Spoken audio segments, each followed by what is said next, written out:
The mountain was falling apart under my claws when I heard the human voice crackle through the broken radio for the last time.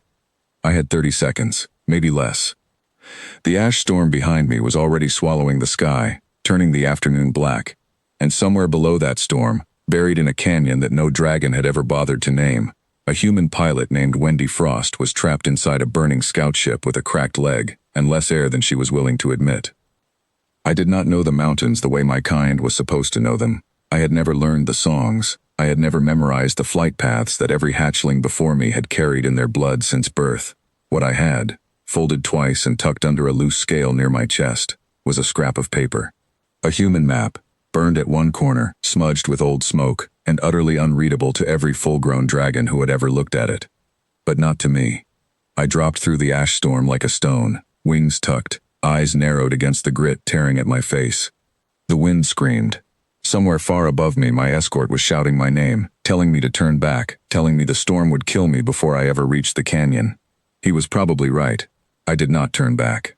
The map in my mind did not show songs or stories. It showed shapes. A dry riverbed curling like a snake through broken black rock. A cluster of collapsed volcanic cones, exactly 6 of them, arranged in a rough half-circle. I had traced those shapes so many times in the glass case back home that I could see them behind my closed eyes. Now I needed them to be real, and I needed them fast. I broke through the ash at the last possible second, and there it was, the dry riverbed, the 6 broken cones, exactly where the paper said they would be. The scout ship was wedged between 2 slabs of rock, half crushed, smoke pouring from a crack in its hull. I landed hard, claws skidding on loose stone, and pressed my snout against the twisted metal, calling out the only human words I had ever managed to learn. Wendy answered. Her voice was thin and scared, but she was alive. I tore at the metal with my claws. It was tougher than it looked, ribbed and layered, built to survive crashes that would have killed a normal creature outright. I was still young. My strength had not fully come in yet. Every pull sent pain shooting through my shoulders, but I kept going, because stopping meant the storm would reach us first, and the storm did not care who lived. The metal finally gave with a shriek that hurt my ears. I reached inside and found her, pinned under a fallen support beam, her leg twisted at a wrong angle, her face pale with pain and something else, disbelief. She was staring at me like she could not decide if I was real. I did not have time for her to decide. I hooked my claws under the beam and pulled. It did not move. I braced my back legs against the ship's frame and pulled again, roaring with the effort, and this time the beam groaned and lifted just enough. Wendy dragged herself free, gasping, one hand pressed against her ribs. The storm hit us seconds later. Ash and wind slammed into the canyon like a wall.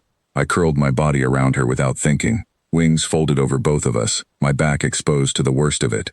Rock and grit tore at my scales. My eyes stung so badly I had to close them completely. I could hear Wendy shouting something, but the wind stole the words before they reached me.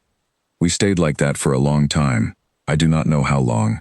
Long enough that my wings began to shake from holding the same position. Long enough that I started to wonder if my escort had given up on finding us at all. If this canyon with no name and no song would simply become the place where both of us disappeared.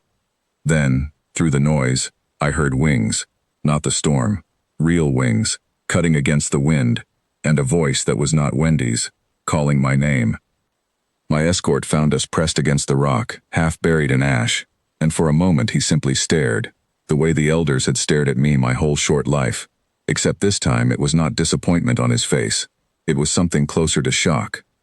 He helped me lift Wendy onto his back since my wings were too damaged to fly straight, and together we climbed above the worst of the storm, back toward clearer sky, back toward home. Wendy held onto his scales with white knuckles, glancing at me every few seconds like she still could not believe any of this was happening. I understood the feeling. I could not quite believe it either.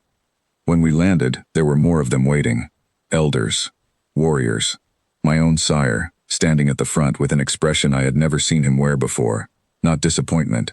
Not tiredness. Something that looked almost like pride, though he would never have called it that out loud. Wendy was taken to be treated by the healers, and I was left standing in front of a small crowd of dragons who had spent my entire life believing I was broken. Nobody said anything for a long moment. Then Elder Sokka, the same elder who had once told me my fire never lit properly in the egg, stepped forward and asked me the only question that seemed to matter to any of them. How did I know where to find her? I did not have a good answer. not one that would have made sense to them. I could not tell them about the ancient songs, because I did not know any. I could not tell them about the flight paths burned into their blood, because that gift had never come to me.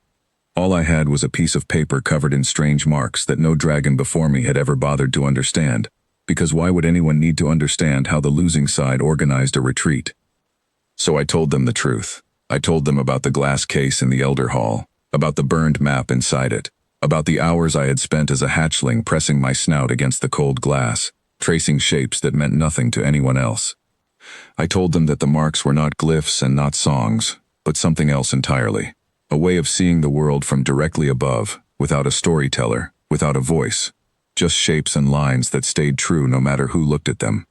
Nobody laughed this time.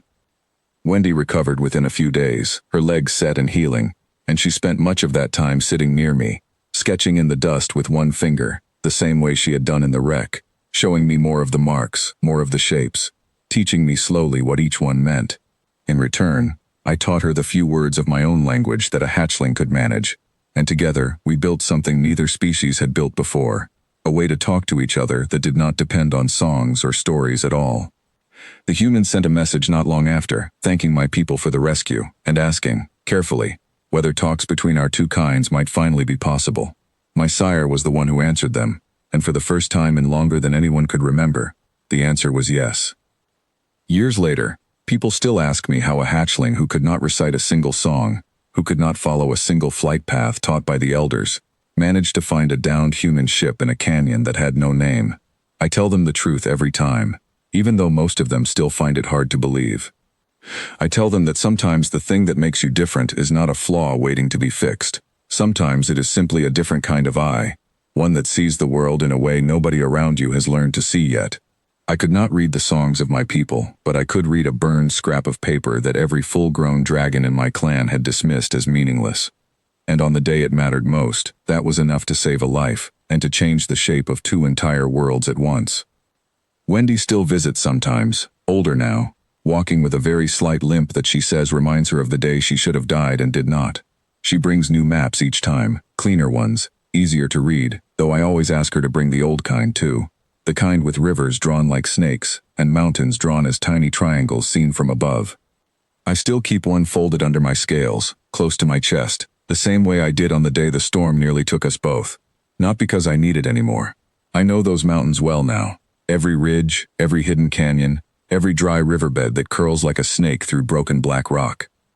I keep it because it reminds me where I started, a hatchling everyone believed was broken, staring at a piece of paper nobody else could understand, somehow finding in it the one thing my whole world had never managed to give me, a way forward that was entirely my own.